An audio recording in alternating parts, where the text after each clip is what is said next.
There was a man named Ethan Vale. Every morning before the city even woke up, he sat cross-legged on the floor of his tiny apartment, eyes closed, whispering his affirmations. I am abundant. I am powerful. I attract success. He repeated them until his throat hurt. But no matter how much he tried, the world around him never changed. Bills piled up, opportunities slipped away, even his meditation corner, once filled with hope, now felt like a prison of broken promises. Ethan had done everything right. Vision boards, journaling, gratitude lists, all the right spiritual moves. But deep inside, something felt wrong, like the universe was listening, but ignoring him. And one night, as rain hit his window and the city hummed below, Ethan whispered, "Why isn't this working?" That question, that single moment of despair, would become the doorway to everything. The next day, while scrolling through an obscure online forum about energy alignment, he came across a word he'd never heard before: Stionyx.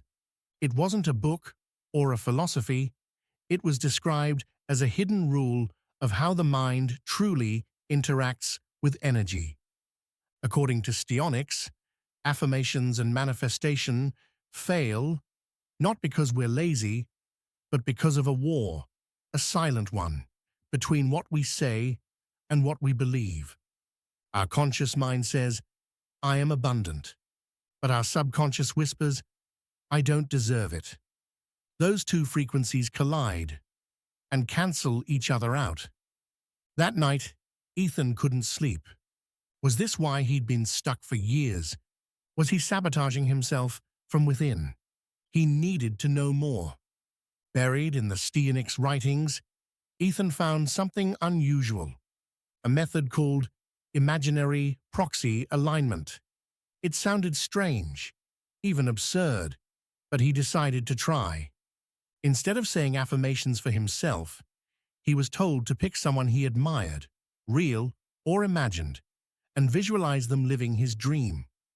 So, he chose an author he'd always respected, calm, confident, effortlessly successful. Every morning, Ethan closed his eyes and saw that man typing away in a sunny studio, smiling as his books inspired the world. But here's the twist. Ethan didn't feel jealousy. He felt admiration, pure, genuine admiration. And that feeling, that vibration of gratitude and safety, began to melt something inside him. For the first time in years, his chest felt light. Days passed, then weeks. Something subtle began to change. Ethan noticed his posture, taller, his voice steadier, his ideas clearer. He wasn't forcing positivity anymore. It was like positivity had started flowing through him.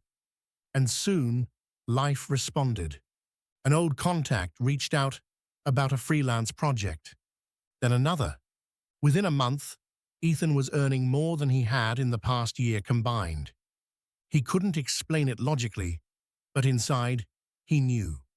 By admiring another's success, he had tricked his subconscious into believing that success was safe, that it was possible. Ethan realized the real enemy was never the world outside. It was the resistance inside. All those years of affirmations had been fighting against a hidden belief that said, it's not safe to shine. But Stionyx showed him a shortcut, a back door to the subconscious.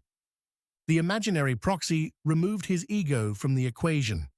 By admiring another, he stepped out of the cage of self-doubt. And that admiration, that clear, resistance-free emotion, rewired his inner field. He no longer hoped things would work. He knew they would. That's when he took it deeper, using the next layer of Stionyx, category realignment. He began healing the old stories, the guilt, the fear, the feeling of being undeserving. And suddenly, manifestation became effortless. Meditation became magic. Months later, Ethan sat again in that same corner of his apartment. But this time, sunlight filled the room. He whispered his affirmations, not as wishes, but as truths. And they worked, because now, his conscious mind and subconscious were finally aligned. There was no resistance, no self-sabotage. He smiled and thought back to that one rainy night, the night he almost gave up. He understood now it was never about saying the right words. It was about feeling the right way. And with Stionyx, he finally knew how. As the morning light touched his face, he whispered one last affirmation. Soft, certain, and real. I am exactly where I'm meant to be.